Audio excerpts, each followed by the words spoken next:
I always believed that life teaches humility in ways no lecture can. Sometimes gently, sometimes with a crushing weight. When my daughter came to me one evening with trembling hands and a voice she struggled to steady, I understood instantly that whatever she planned to say would change the course of her life. She told me she was pregnant, and that her boyfriend wanted to step up, marry her, and take responsibility. She was frightened, yet I could see hope flickering in her eyes, a belief that maybe everything would resolve itself if love simply held strong enough. I listened without interrupting. She explained that her boyfriend had already approached his parents, wanting to do things properly and respectfully. For a moment, she thought they would support him. Instead, their reaction hit her like a cold slap. His father told him that their family was not equal to ours, that marriage between them would only drag their name through the mud. My daughter repeated his words slowly, almost carefully, as if she feared they might cut me too deeply if spoken too fast. Those words stayed with me long after she finished. Not equal. I had spent decades building a name, a life, a foundation for my children so they would never again feel the sting of someone measuring their worth. I never demanded respect. I let my actions speak. But hearing that someone dismissed my daughter as less, that gnawed at me. I asked her what she wanted. She said she loved him, that he wanted to be with her, that he rejected his father's arrogance but didn't know how to oppose it. She wasn't begging for my approval. She was asking whether she should fight for her future or protect herself from a storm she didn't create. I told her that people often reveal their true nature when they believe they hold power. His parents thought they had the upper hand. They assumed my daughter came from nothing, that she would gratefully accept any crumbs of respect they offered. They never imagined they were speaking about the child of a man who built his life from the ground up and whose name carried weight far beyond what they understood. Still, I wasn't angry. I was disappointed. Disappointed that two grown adults had reduced a young woman, and their own grandchild, to a matter of status. Disappointed that their son, who seemed earnest and genuinely devoted, was standing between loyalty to his family and loyalty to the woman carrying his child. I knew he was terrified of choosing wrong. That night I couldn't sleep. I kept seeing my daughter's face, the mixture of fear and stubborn hope. I remembered holding her for the first time, the warmth of her small body pressed against my chest, the silent promise I made that I would protect her from a world that could be cruel. Years later, I realized that protecting didn't always mean stepping in. Sometimes it meant teaching her to stand tall on her own. But other times, like now, it meant showing people exactly who they were talking to. When morning came, I made a decision. I asked my daughter to invite her boyfriend and his family to speak with me. She hesitated, afraid they would repeat the same insults to my face. I told her I didn't need their politeness. I needed their honesty. Her boyfriend arrived with his hands visibly shaking, and even though he tried to hide it, I could see guilt weighing heavily on him. He told me he loved her deeply, that he wanted to marry her even without his parents' blessing, but he didn't want to force her into a life starting with conflict. He was sincere. And sincerity matters to me more than names, backgrounds, or bank balances. When his parents arrived, reluctantly, with stiff posture and tightened expressions, I greeted them calmly. Their eyes drifted across the house, the symbols, the photographs, the trophies of a life they hadn't expected. Their expressions shifted almost imperceptibly. Confusion, then recognition, then an uncomfortable silence. That was when they realized who I was. And the balance of power shifted instantly. The moment they understood my identity, the energy in the room changed. They became polite in a way that wasn't genuine, their smile stiff and overly cautious, the kind of politeness that hides fear rather than goodwill. They attempted to compliment everything they saw, stumbling over their own words, all while avoiding eye contact with me for more than a few seconds. It was almost comical, watching the same people who dismissed my daughter a day earlier suddenly fumble for grace. But I didn't interrupt. I wanted to see how long they would keep pretending. When they finally gathered the courage to sit, the father cleared his throat repeatedly before speaking. He began explaining that there had been a misunderstanding, that perhaps he had spoken too harshly, that he never intended to offend. He claimed he didn't know who my family was, as though respect should depend on social status rather than basic decency. His wife nodded along fervently, acting as though she had been opposed to his earlier comments, although I knew from my daughter's recounting that she had been even harsher. I let him talk. People reveal themselves when they fill silence with excuses. After several minutes, he admitted, indirectly, that he had judged too quickly. He tried to mask it as concern for their son's future, but the truth seeped through every sentence. His pride didn't falter because he cared. It faltered because he realized offending me carried consequences he hadn't anticipated. I asked him one simple question: why my daughter had to carry the weight of their assumptions. The man froze. For a moment, he seemed unable to form a coherent thought. His wife rushed to speak for him, insisting they respected my daughter deeply and were only trying to ensure stability. The more they explained, the more transparent their fear became. It wasn't respect. It was damage control. Their son sat beside them, torn between embarrassment and relief. He kept glancing at my daughter as if silently apologizing for his parents' behavior. I could tell he genuinely loved her, everything in his posture said that he did. But he had rarely opposed his parents before, and this situation forced him into new territory. When he finally spoke, his voice trembled but carried an unexpected firmness. He told his parents he intended to marry my daughter regardless of their approval. He declared that he wouldn't let their arrogance define his family or his child. His parents stared at him in disbelief, realizing their influence over him was slipping. I admired him for that. It's easy to stand tall when the world applauds you. It's far more difficult when you must face your own blood and draw a boundary they never expected. His father's face flushed with a mixture of shame and irritation. He wanted to regain control of the situation but couldn't find footing. He kept glancing at me, searching for permission to continue, as though the room belonged to me rather than him. In that moment, I understood their true fear, not of me personally, but of what it meant to treat the child of a man like me with disrespect. They were scrambling to undo their mistake not because they valued my daughter, but because they feared the consequences of underestimating her. I didn't raise my voice. I didn't insult them.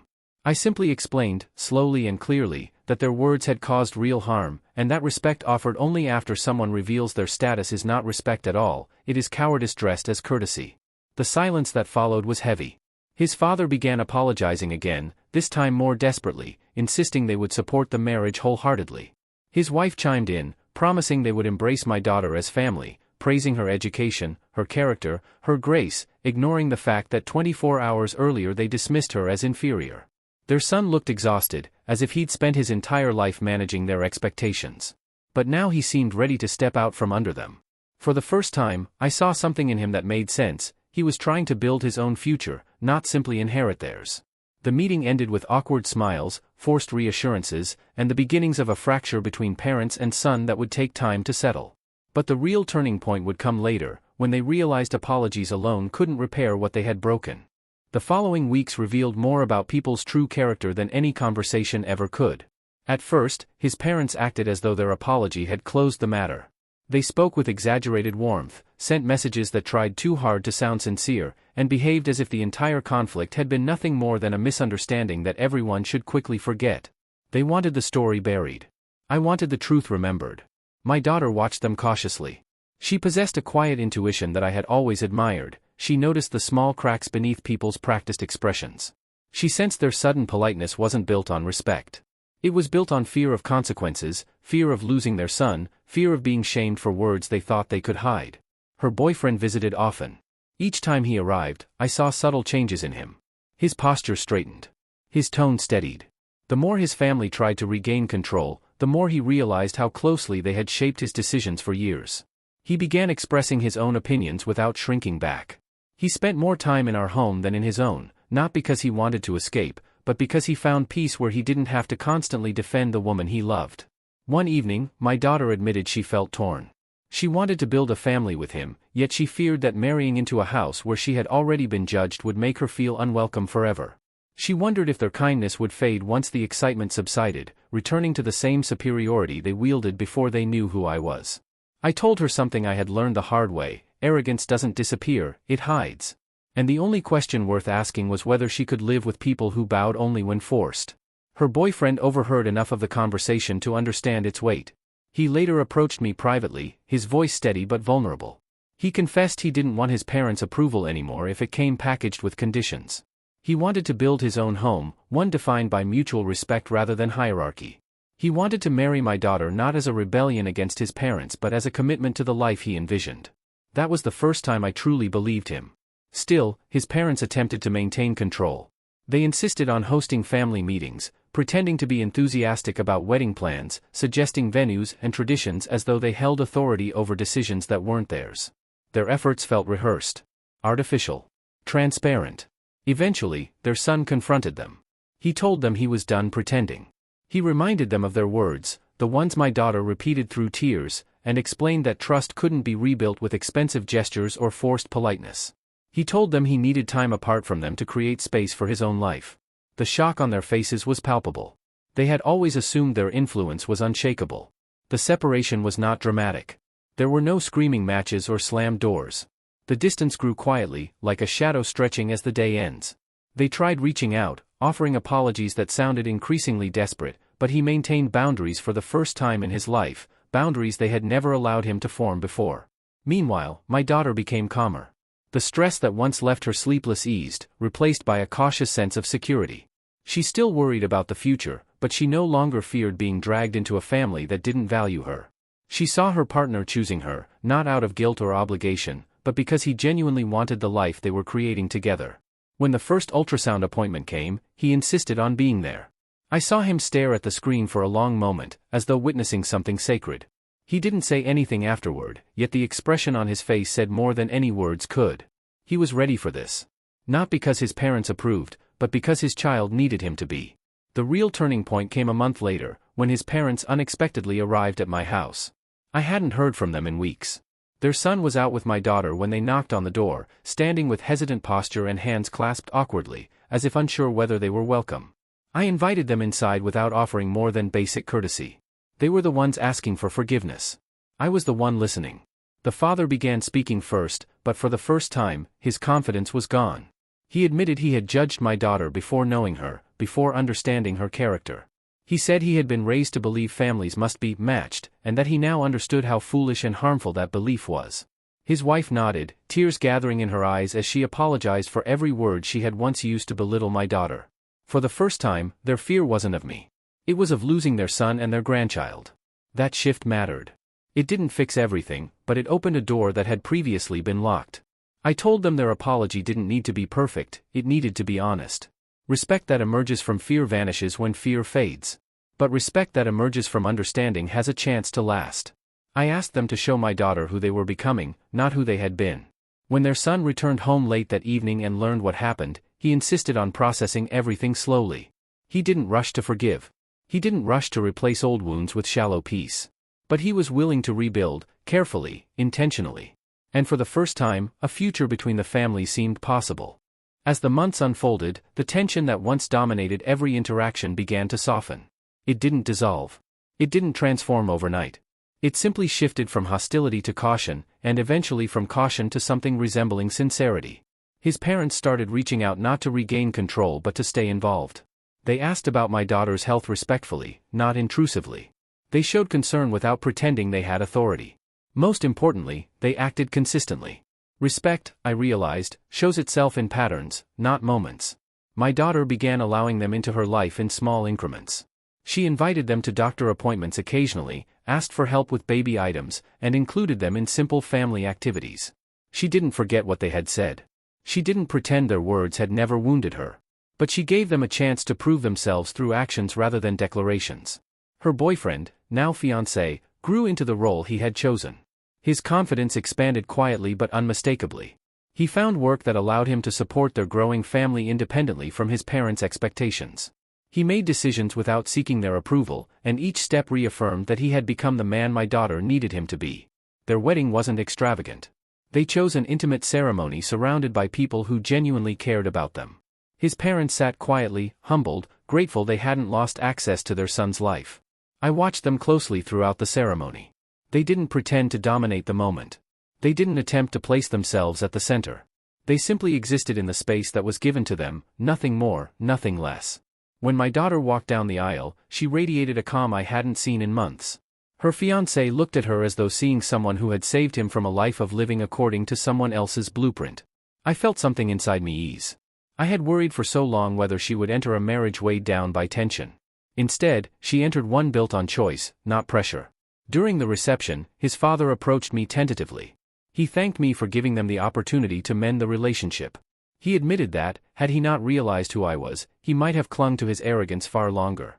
He said learning my identity forced him to confront the smallness of his perspective. It wasn't a flattering confession, but it was an honest one. I told him the truth. I didn't care whether he respected me. I cared whether he respected my daughter. Status meant nothing to me if it didn't protect her well-being. And if he ever made her feel small again, names and reputations wouldn't be needed to show him exactly where I stood. He nodded, understanding completely. Months later, their child was born, a beautiful, healthy baby who brought both families together in ways I didn't expect. His parents held the newborn with tenderness that felt real, not performed. Their excitement was genuine. Their pride was unforced. For the first time, I saw a version of them not clouded by arrogance or fear. Parenthood changes people. Grandparenthood transforms them. The moment I held my grandchild, I understood something those parents had learned only recently: in the presence of new life, status becomes meaningless. Humility becomes natural. And the only thing that matters is the love you offer. His parents grew softer with each visit. They apologized in actions rather than words, stepping back when needed, showing up when asked, respecting boundaries without being reminded. Their growth didn't erase the past, but it made the future possible. One evening, after everyone had left and the house had quieted, my daughter told me she finally felt at peace. She admitted that the wounds hadn't vanished but had stopped bleeding. She felt supported, not only by her fiancé but by both families slowly learning how to coexist. Looking at her, I realized something essential. Respect isn't about status. It isn't about names. It isn't about the weight a person carries in the world. Respect is revealed in the moments when people believe no one is watching, when they choose humility over pride, kindness over ego, and growth over excuses. Her fiancé had done that. His parents had finally begun to. And my daughter had learned her own worth in the process. In the end, the real power wasn't in who I was. It was in the fact that my daughter never needed their approval, only their honesty. And once they understood that, everything finally fell into place.